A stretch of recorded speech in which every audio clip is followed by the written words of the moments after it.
Alright, hello and welcome everyone. So today we're going to be talking about the Nezha Rework Workshop changes that we got. And honestly, this is a lot more than I anticipated. I wanted changes to come with his deluxe skin, but this is pretty elaborate and is being headed up by DE Pablo, who, for those who are not aware, did the Saren rework, did Nidus, did Harrow, and is working on the next Warframe, which is Garuda. I don't know how he squeezed in the time to work on Nezha and to do it this well, but kudos to Pablo once again for, based on the workshop, fucking crushing it and making Nezha an incredibly good Warframe.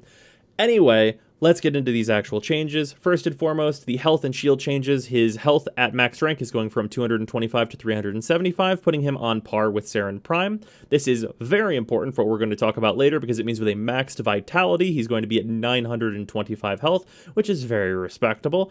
And then shields going from 225 to 150. Literally no one gives a shit. Shields are terrible. This reduction is actually probably a buff to someone who wants to use Rage with Nezha, so this is all good changes. The number goes down, but it's a buff instead, so who would have thought? Anyway, let's talk about Firewalker. So Firewalker is classically bad because it means you can't regenerate energy because it was a channeling ability. So now it is a duration-based ability, and according to the workshop, it's going to be a very long duration ability to kind of make it so you don't have to just cast this a million times, and it's more of a channeled ability that you are not channeling, essentially. Along with that, the animation is being changed to be less restrictive and be kind of more able to be used in motion, which is very good, and I'll put the short video of that here.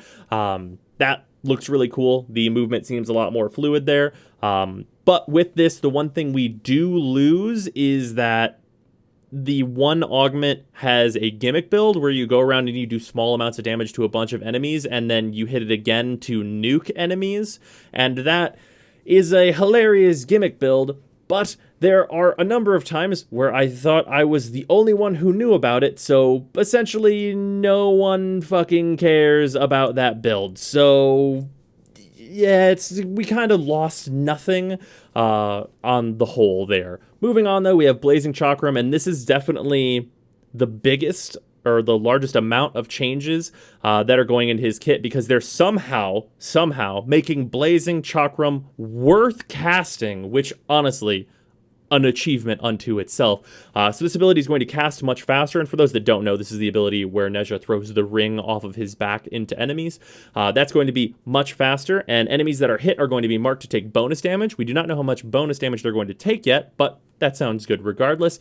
And in addition to that, enemies hit with it can drop energy, which obviously that's always good. Obviously, we're going to need like percentage drop chances on that energy from enemies, whether or not that's affected by strength, etc., etc. All these things are going to matter, but just as a baseline, that's really solid. In addition to that, instead of having it so that if you kill an enemy with your 2, which basically never fucking happened, that they would do a healing pulse, I'm sure most people didn't even know that.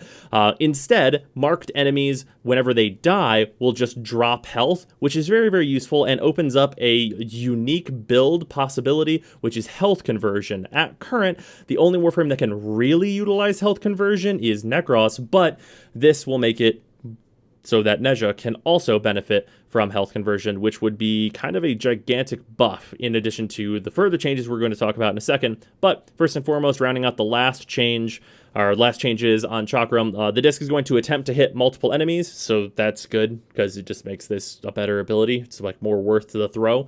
And then there's going to be a charged throw where it will go straight forward and then straight back, so it'll be really good for hallways and it'll pierce through enemies, giving you some setups with some other Warframes, like if you have like Nidus or Vauban in the party, Vauban using his 4, Nidus using his 2, you could perhaps get Nidus to like zoop all the enemies together, Nezha throws his 2, and then you have probably a bunch of energy, I would hope. That would be very useful if that happens. But moving on to the most controversial changes, Warding Halo. So, Warding Halo, instead of strict invulnerability while it's active, taking away from a total count of resistance, basically, or damage points that you're adding on top of yourself, this is instead going to be 90% damage reduction, which is really good, and will still have that total that it takes away from.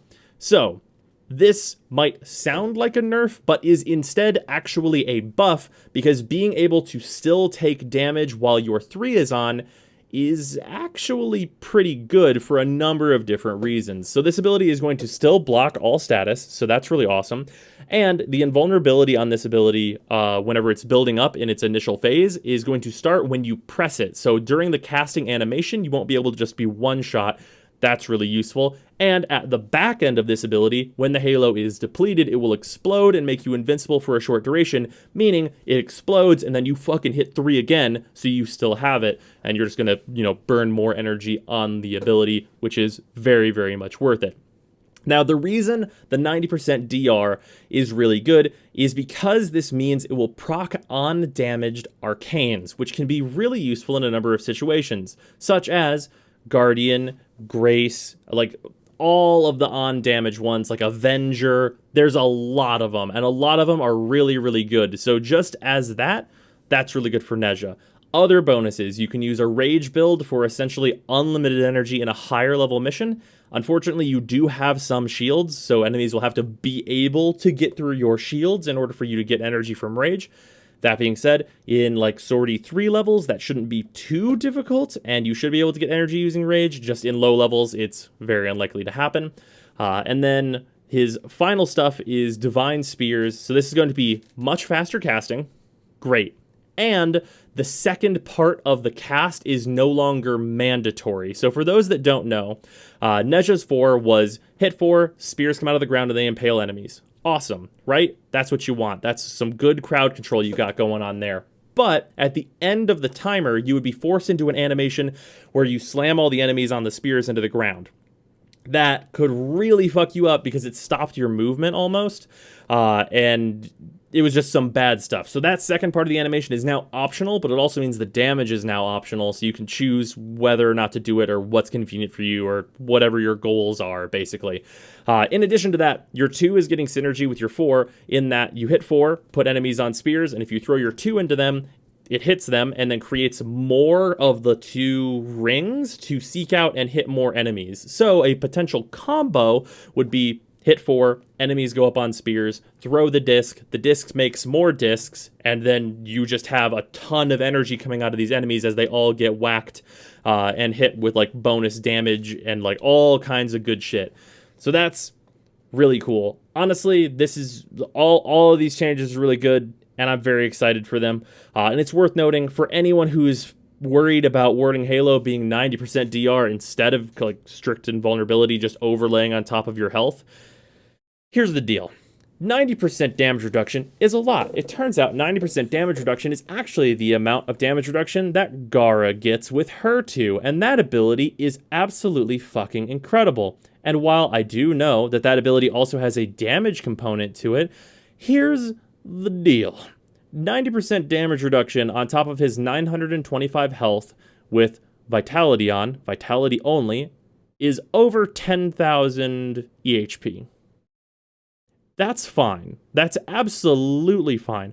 Over 10,000 EHP when the only thing in your Warframe's kit is a maxed Vitality, that's pretty fucking strong. And if you're putting stuff on top of that, like having Guardian, having health conversion, all this shit adds up fast. So Nezha is not going to suddenly be like super easy to kill. With all these changes, he's going to be exceedingly difficult to kill, in fact. And I'm just really excited to get to these changes and test them out. So hopefully we see this stuff really soon. I hope this video came across as how much I am like breathlessly excited to mess with Nezha now that he's not just going to be fast Rhino, and is instead going to be like fast Rhino EX Hyper Super, which sounds great. So yeah, hopefully these changes come sooner rather than later. And I hope you guys enjoyed this video. I will see you tomorrow.